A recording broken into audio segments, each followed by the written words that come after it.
Muito bem, queridos, sejam todos muito bem-vindos a mais um vídeo aqui do nosso canal. Hoje nós vamos fazer uma retomada de conteúdos bastante estratégica, intencional e importante no que se respeita à avaliação diagnóstica que vocês realizaram algumas semanas atrás. Tá? Nós fizemos um levantamento bastante minucioso, cuidadoso, sobre o desempenho de cada um de vocês, questão por questão, e selecionamos 5 questões que foram as que vocês mostraram ter maior dificuldade, onde estiveram os maiores índices de erros, tá?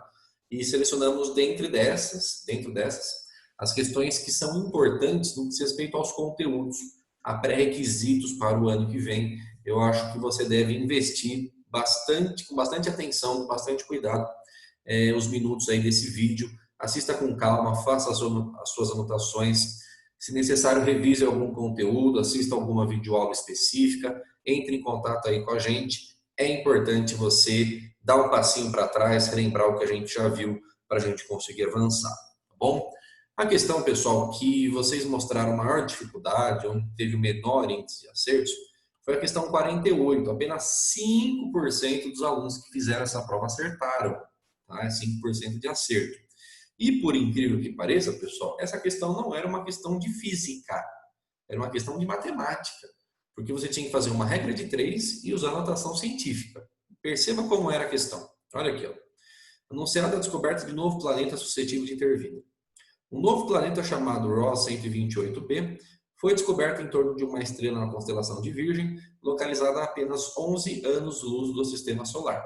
Ele deu para você que um ano-luz corresponde, equivale a 9.460 bilhões de quilômetros. A gente já conversou lá no comecinho do ano, e apesar de ter a palavra ano, ano-luz é uma medida de distância, né? É a distância que a luz percorre em um ano. De acordo com essa notícia, qual é, em notação científica, a distância aproximada em metros entre o Sistema Solar e a estrela em torno da qual orbita esse novo planeta? Então, perceba, pessoal, que você tinha que converter 11 anos-luz, que é a distância desse planeta até o Sistema Solar, em notação científica. Era a única coisa, tá? Então, perceba, um ano-luz, e você já vai entender por que está colorido aqui esses valores, um ano-luz, de acordo com o enunciado, corresponde a 9.460 bilhões de quilômetros. Eu vou converter, pessoal, este valor em metros, usando notação científica. Por que metros, professor? Porque foi o que o enunciado pediu, né, criança? Ele quer a distância aproximada em metros. Então, olha o que eu fiz. O 9.460 eu transformei ele para 9,46. Como eu andei com a vírgula 3 casas para a esquerda, a potência tem que aumentar 10 elevado a 3 para compensar. Tudo bem? O 9.460 equivale a 9,46 vezes 10 elevado a 3. Bilhão, pessoal, o bilhão tem 9 zeros. Mil tem 3, milhão tem 6, bilhão tem 9. Por isso que tem esse 10 elevado a 9 que está aqui. E quilômetros, pessoal, para metros, 1 quilômetro tem 1.000 metros. 1.000 é 10 elevado a 3. Então perceba que usando notação científica, eu transformei um ano-luz neste valor aqui. 9,46, 10 a 15 metros. Professor, de onde veio 15? Multiplicação de potências de mesma base. Mantenha a base, some os expoentes. 3 mais 9, 12, 12 mais 3, 15. Tá? Então, esta é a distância de um ano-luz. Mas o enunciado falou que o planeta está a 11 anos-luz do Sistema Solar. Então, eu vou pegar esse número, 9,46 vezes 10 elevado a 15, e vou multiplicar por 11, numa regrinha de 3. Né? E entenda, pessoal, que o 9,46, apenas esse cara, é que vai multiplicar pelo 11. Tá? Número multiplica com número, e eu copio a potência. Se você fizer aí no cantinho aí da folha, você vai chegar no mesmo valor. 9,46 vezes 11 dá 104,06. O 10 elevado a 15 eu estou copiando. Para ficar como está na alternativa, eu vou pegar essa vírgula do 104 e vou andar 2 casas para a esquerda. 10, 1,04. Como eu andei 2 para a esquerda, eu diminuí o número. Então, para compensar, eu aumento a notação científica, o expoente, em 2 casas, que são correspondentes às 2 casas que a vírgula andou. Então, de 15 vai para 17. 1,04 aproximadamente, né? vezes 10 elevado a 17 metros é o que está escrito na alternativa E. Então, pessoal, para essa ser a questão mais errada, a dificuldade de vocês não tem nada a ver com física. É com matemática básica. É com matemática de 8º ano, de 7º ano, regra de 3 e notação científica. São algumas coisas que a física e a matemática permanecem utilizando o resto da vida inteira no ensino médio. Não podemos errar um exercício desse. Tá bom? Revise o que for necessário de propriedades de notação científica, porque é algo extremamente necessário na nossa vida acadêmica. Tá bom? Vamos para outra questão, pessoal. Questão 50 da prova, apenas 7% dos alunos acertaram. Se liga aqui. Ó. Num local próximo à superfície da Terra, onde a aceleração da gravidade é g, abandona-se no instante t igual a zero uma esfera de metal que cai livremente a partir de uma altura h0, como indica a figura a seguir.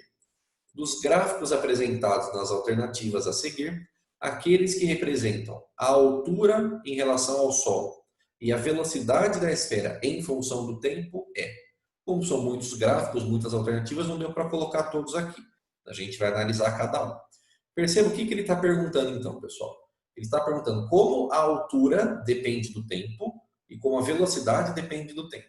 E interpretar a equação física através de um gráfico matemático, uma reta, uma parábola, para lá e para cá, a gente vai buscar essas informações. Tá? Pessoal, antes de qualquer coisa, que movimento esta esfera de metal está executando?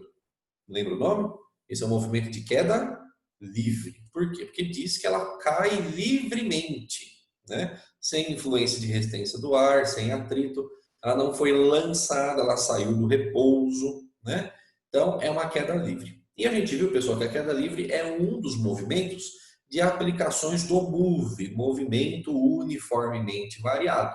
Então, a gente tem que relembrar as equações do MOVE para resolver esse cara. Porém, pessoal, o que eu vi pela alternativa que foi mais colocada como certa, é que teve muita gente que não percebeu um detalhe precioso no desenho, que é para onde está o referencial. Foi isso que pegou muita gente na resolução do exercício. Teve muita gente que pensou certo, mas do jeito que o enunciado colocou o referencial, derrubou a galera do cavalo. Por quê? Porque quando a gente fez as contas, pessoal, a gente tinha colocado o referencial para baixo, tá? Porque é para onde o carinha está indo. Então é uma escolha de referencial mais comum, que facilita a questão das escolhas dos sinais, etc. e tal. Porém, pessoal, neste exercício, perceba que o referencial está para cima. Olha ali a flechinha ali, ó. A flechinha está mostrando que para cima é positivo, pessoal. Aqui é que a galera se confundiu. Porque o referencial para cima e o movimento do cara para baixo da queda livre, a gente tem que fazer alguns ajustes de sinais de aceleração, por exemplo. De aceleração, de velocidade, etc. e tal. Tá? Então vamos lembrar o seguinte, como que a distância, como que a altura, ela é equacionada no MOVE? É pela equação do sorvetão, concorda comigo? Delta S é igual a V0T mais AT quadrado sobre 2. Na queda livre, nós sabemos que a velocidade inicial V0 vale 0, ok? Então esta primeira parcela você pode cancelar. Aí o que vai sobrar? O delta S é a altura, tudo bem? H é igual, a aceleração é a gravidade G, T quadrado sobre 2. Porém, pessoal, o referencial está para cima e a gente sabe que a aceleração da gravidade está para baixo. Portanto, para ver então esse ajuste, para ficar coerente com o referencial que ele escolheu, a aceleração da gravidade tem que vir acompanhada de um sinal de menos, tá? Por causa da inversão do sentido escolhido do referencial. Apenas isso. Então, o correto para este exercício, por causa do referencial, apenas isso, tá?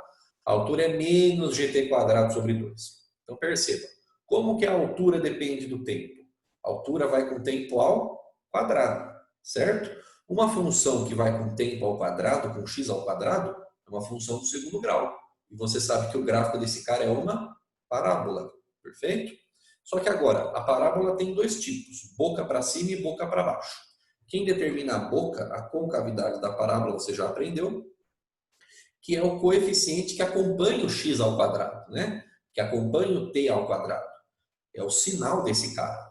Quando você tem lá, deixa eu escrever aqui para você relembrar, ó, função do segundo grau, lá da matemática, y é igual, opa, risco onde não deve. Vamos com calma.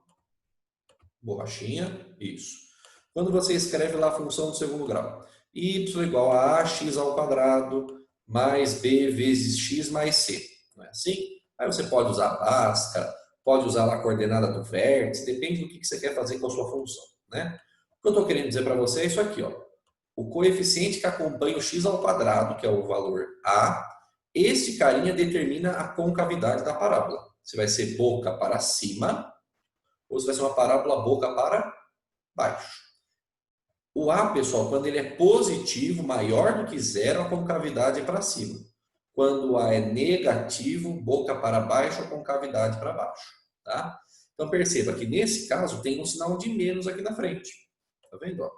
Como tem um sinal de menos, o coeficiente que acompanha o t ao quadrado, que é o nosso x, é negativo. Então esta parábola tem boca para baixo. Tá? E aonde que essa parábola começa, pessoal? Qual é a altura inicial da bolinha em relação ao chão?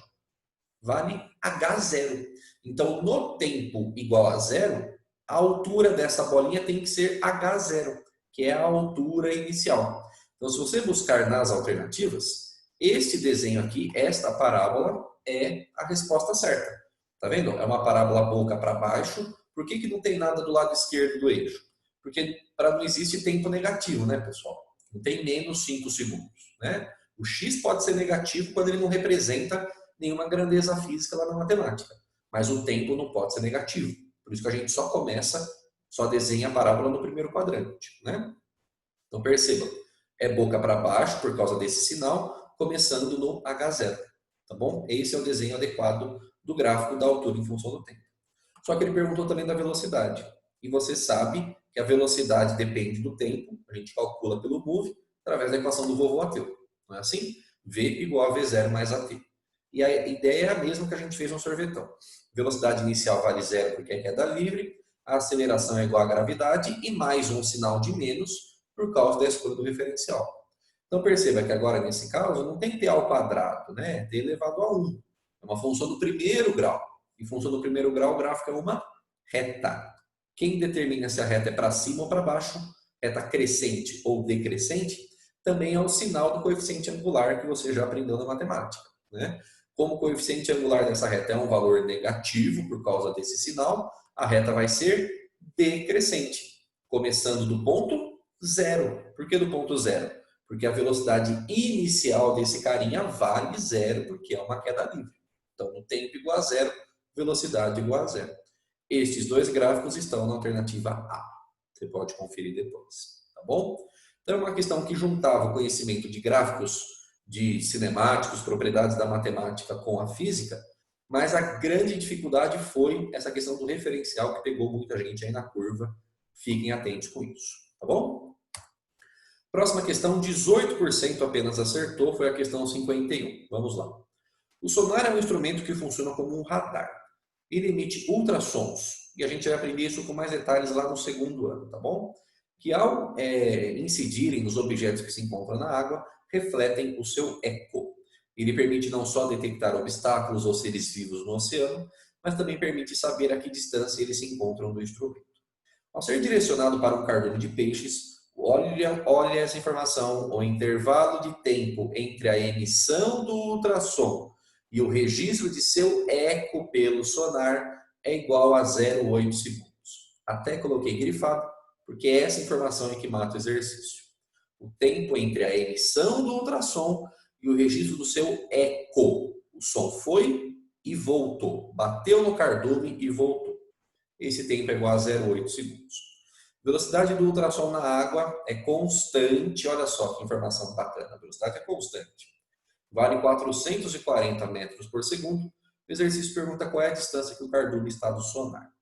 Pessoal, 0,8 segundos concorda comigo que é o tempo para a onda ir e voltar.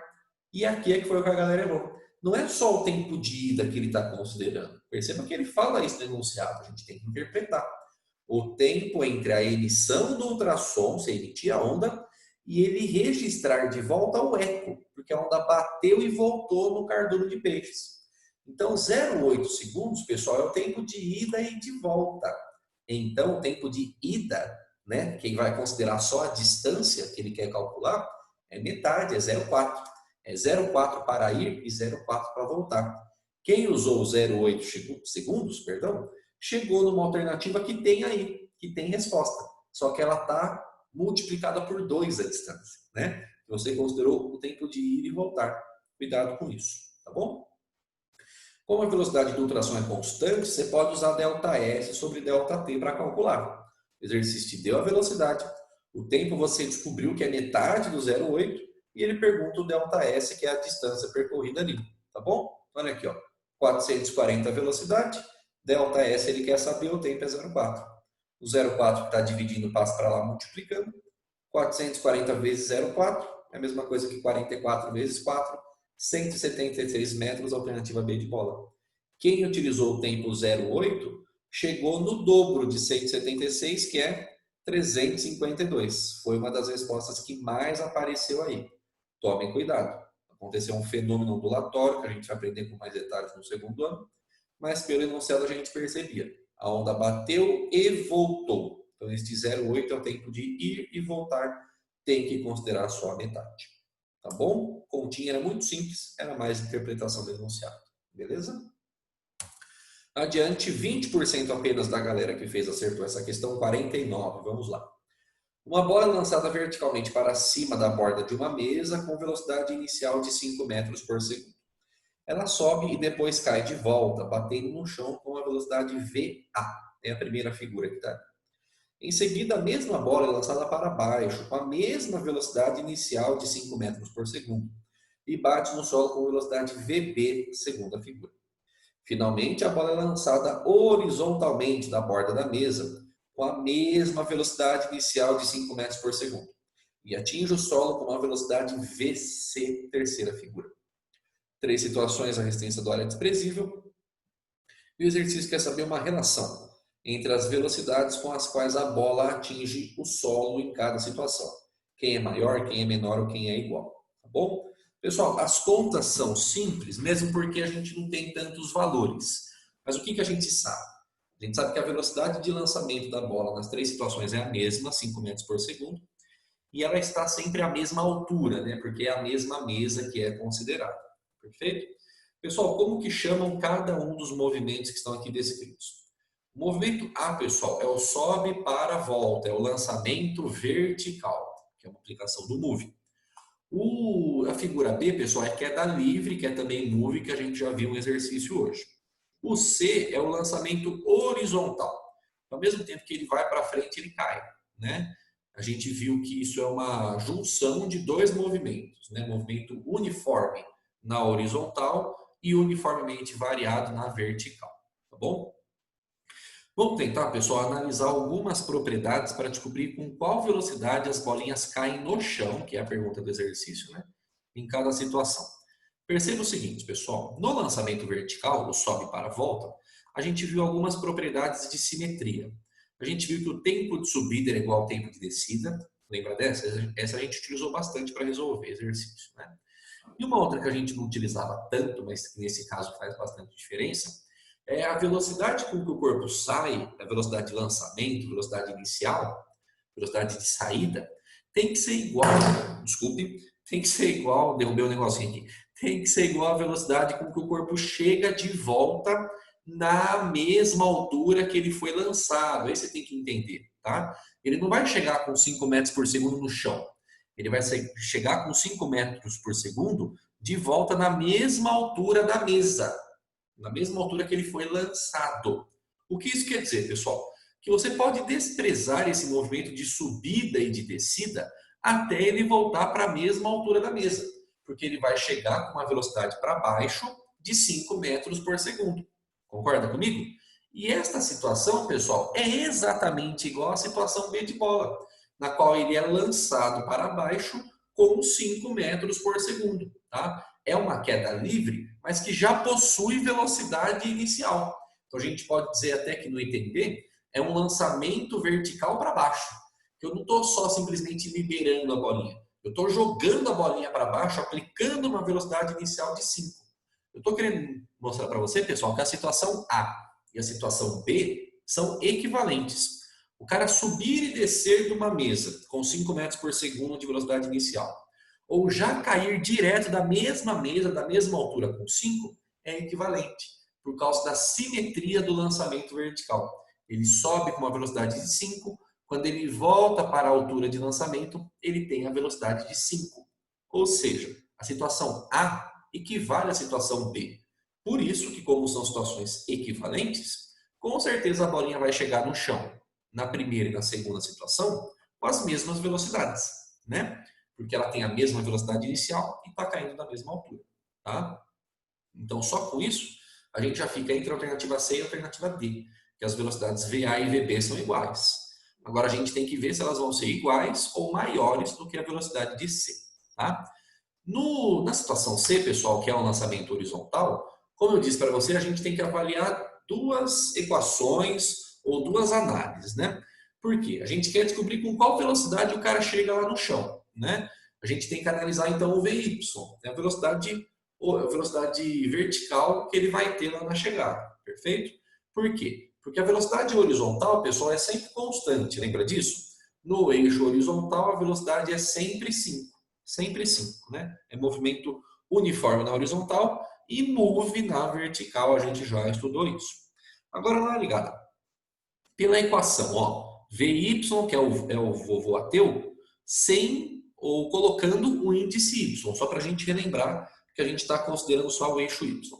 VY igual a V0Y mais GT, aceleração igual a gravidade. No lançamento horizontal, pessoal, o VY vale zero, né? Esta velocidade que ele tem aqui, de 5 metros por segundo, é uma velocidade inicial no eixo x, né? A velocidade inicial de y vale zero, pessoal. Vale zero. Então, o que eu estou querendo te mostrar? Que a velocidade que o cara vai chegar aqui no chão depende do tempo de queda. E agora eu vou te mostrar, pessoal, que o tempo de queda só depende da altura de lançamento, pessoal. A gente viu essa propriedade. Quando você dá um petelequinho mais forte ou mais fraco, isso é aplicar uma velocidade inicial menor ou maior no lançamento horizontal, você não muda o tempo de queda. Todos os corpinhos vão chegar juntos ao chão. Por quê? Porque eles saíram da mesma altura, eles têm o mesmo ΔSY, eles caíram da mesma mesa. O que você muda, pessoal, quando você dá um peteleco maior ou menor no corpo, é o alcance, é a distância horizontal que ele vai percorrer até cair ao chão. Quando você dá um petelequinho mais fraco, ele cai mais perto do pé da mesa. Petelequinho mais forte, ele cai mais longe, tá? Mas por essa equação a gente percebe que, novamente, V0y vale zero. Então esse cara aqui sobe inteiro. Só sobrou ΔSy, que é a altura da mesa, é esse cara aqui. Isso é igual a gt² sobre 2. Gravidade é igual para todo mundo. Como ΔSy é a mesma altura, isso quer dizer que o tempo é o mesmo. O tempo de queda de um lançamento horizontal só depende da altura de lançamento. Então, se o tempo é o mesmo, você substitui aqui. Se o tempo é o mesmo, a velocidade de chegada também vai ser a mesma. Percebeu? Então, como todo mundo, pessoal, está caindo da mesma altura, com a mesma velocidade inicial, independente se é para cima ou para baixo, na horizontal também a velocidade, todo mundo chega no chão com a mesma velocidade. VA igual a VB igual a VC, alternativa C de Corinthians Cocôzão. Tá bom? É um bom exercício, porque a gente acha que por ter lançamentos diferentes, o corpo ele vai se comportar de formas diferentes quando ele chegar no chão. Mas como eles têm a mesma velocidade inicial e a mesma altura de lançamento, né, estão na mesma mesa, com certeza eles chegam não juntos, né, porque o que sobe e desce, ele percorre uma distância muito maior, ele vai chegar depois. Mas eles chegam com a mesma velocidade no chão, tá bom? Última questão do dia, questão 58, também apenas 20% acertou. Essa, na minha opinião, era uma das questões mais difíceis da prova, tá? Era uma questão de movimento circular, vamos ver. Rodas dentadas, polias e roldanas são artefatos simples que, acoplados convenientemente por correntes, cintas ou cabos, são capazes de transmitir movimentos de rotação. A figura a seguir ilustra a transmissão de movimentos de rotação em uma bicicleta. Aí ele dá ali algumas distâncias, o nome dos carinhas, etc. e tal. A coroa, que tem um raio de 8 centímetros, que está ali praticamente junto com o pedal, né? A catraca é onde a roda está presa ali no sentido que tem uma corrente, né, uma correia entre a coroa e a catraca, né, que é a corrente mesmo da bicicleta, que às vezes solta, a gente tem que arrumar. Né? Então, a coroa, que tem raio 8 centímetros, e a catraca, que tem raio 2 centímetros, são discos dentados interligados por uma corrente. Tá vendo? Interligados por uma corrente que corre pela periferia desses discos sem que haja deslizamento entre ela e os discos. A coroa é fixada ao eixo dos pedais, que ao serem acionados nas pedaladas, fazem a coroa girar juntamente com eles na mesma velocidade angular. Olha o que ele dá para você, pessoal. A coroa é fixada ao eixo dos pedais, que ao serem acionados nas pedaladas, fazem a coroa girar juntamente com eles na mesma velocidade angular. Ele te dá uma pista de resolução. A catraca é fixada à roda traseira, que tem diâmetro 1 metro, girando com ela na mesma rotação. Girando com ela na mesma rotação. Assim, o ciclista, ao pedalar a bicicleta, força a rotação da coroa, que através da corrente transmite rotação à catraca, fazendo-a girar juntamente com a roda traseira. Você percebeu a sequência dos movimentos? Considere que uma pessoa passeando com essa bicicleta pedala imprimindo a coroa uma rotação de 5 radianos por segundo. O exercício quer saber qual é a velocidade escalar dessa pessoa em relação ao solo em quilômetros por hora. Muita calma, muita concentração, vamos por etapas. Exercício de movimento circular, pessoal. A gente tem que relembrar propriedades de polias, de engrenagens ou de eixos, né? Perceba que a coroa e a catraca estão conectadas, mas não diretamente, elas não se encostam, né? Elas estão conectadas através de uma corrente, que faz aquele papel, pessoal, da correia que a gente conversou, né? Isso é um sistema físico chamado de polia, que a gente já estudou. É o mesmo esquema da escada rolante, é o mesmo esquema lá da esteira de aeroporto, né? Você tem uma corrente, uma correia que faz ter o contato, não direto, né? Entre as coisas que estão girando, no caso a coroa e a catraca. E nós vimos, pessoal, a propriedade de polia, né? Não pode esquecer. Quando são polias, pessoal, todas elas têm a mesma velocidade linear. É o V. Lembrando que o movimento circular tem duas velocidades, né? Velocidade linear V e a velocidade linear que é o ômega. Então, polias e engrenagens, nesse exercício não tem engrenagem. Engrenagem é quando elas se encostam um dentinho junto com o outro. Lembra disso? Mas, independente do raio, pessoal, do tamanho desses caras, eles giram juntos com a mesma velocidade linear, o mesmo V. Aí a gente vai usar equações do movimento circular para a gente se virar com isso. Perceba, pessoal, que o que eles não forneceu sobre informações aqui é o raio da coroa, o raio da catraca, e ele me deu a velocidade angular da coroa, tá vendo? Ó, radianos por segundo é a unidade de velocidade angular, é ângulo dividido por tempo. Então, tendo a velocidade angular e o raio, eu consigo calcular a velocidade linear. Lembra daquela equação famosa? Vi uma bundinha rebolando. É bonitinho, né? Vi uma bundinha rebolando, pessoal. Então, perceba que para calcular a velocidade linear, que é o V, eu posso utilizar a velocidade angular, que é o ômega, e o raio. E esses caras eu tenho. Então, o que a gente vai escrever? Ó, velocidade linear da coroa igual a velocidade linear da catraca. Só que eu vou abrir essa equação. Eu vou escrever velocidade da coroa, ômega da coroa, raio da coroa. Velocidade da catraca, ômega da catraca, raio da catraca. Percebeu? Vou utilizar esta equação encaixotando nesta relação de velocidade linear. Tá bom? Olha aqui, ó. Ômega da coroa, raio da coroa, igual a ômega da catraca, raio da catraca. Aí a gente substitui de acordo com os dados enunciados. O ômega da coroa está aqui embaixo, pessoal. Ó, 5 radianos por segundo. Tá aqui. O raio da coroa, enunciado me deu no começo, 8 centímetros. Tá aqui. Eu posso usar centímetros só porque o outro raio também está em centímetros. Tá? Se tivesse 1 centímetro ou 1 metro, a gente teria que ajustar. Isso vai ser igual o ômega da catraca que eu vou descobrir, vezes o raio da catraca que está aqui, é 2 centímetros. Multiplica, divide bonitinho, ômega da catraca, 20 radianos por segundo. Professor, por que isso me ajuda? Porque agora, pessoal, a gente vai analisar a catraca, que é esse cara aqui, ó, com a roda, com o pneu normal. E esse dispositivo, pessoal, catraca e roda, forma o que na física a gente conhece como eixo, né? Elas estão conectadas ali pelo mesmo centro. Até o exercício fala de eixo aqui, tá vendo? Ó? E no eixo, pessoal, se você não lembrar, o enunciado também falava que o eixo eles têm a mesma velocidade angular. É a propriedade que a gente aprendeu.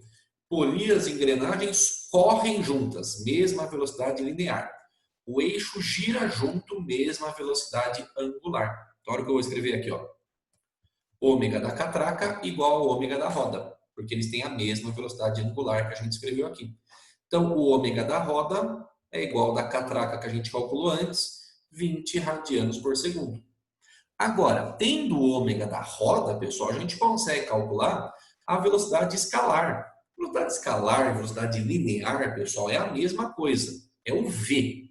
É o V, tá? Esse que ele quer. E você há de concordar comigo que quem determina a velocidade da pessoa, pessoal, que ela está se movimentando, é o pneu, é a roda, né? Não é nem a coroa, nem a catraca, é a roda, é o pneu. Então, calcular a velocidade linear, o V da roda, é a mesma coisa que calcular a velocidade linear da pessoa, tá? E a gente vai usar mais uma vez o V, uma bundinha rebolando. Por quê? Porque eu tenho o ômega, que eu calculei aqui pela sacada da polia, e eu tenho o raio, que está no enunciado, tá? Então, olha aqui, ó. O ômega vale 20, a gente calculou. Só cuidado, pessoal, que o que ele deu para nós aqui da roda foi o diâmetro, tá vendo? Ó, cuidado com isso. Se o diâmetro vale 1 metro, quer dizer que o raio é metade. O raio vale meio metro, né? 50 centímetros. Nesse caso, tem que usar metro para ficar sistema internacional, tá bom? 20 vezes meio, 20 dividido por 2 é 10. 10 metros por segundo, cuidado. Como o exercício perguntou em quilômetros por hora, você multiplica por 3,6, resultando em 36 km por hora, que estava escrito na alternativa E. Esse, na minha opinião, é um exercício bem mais complicadinho.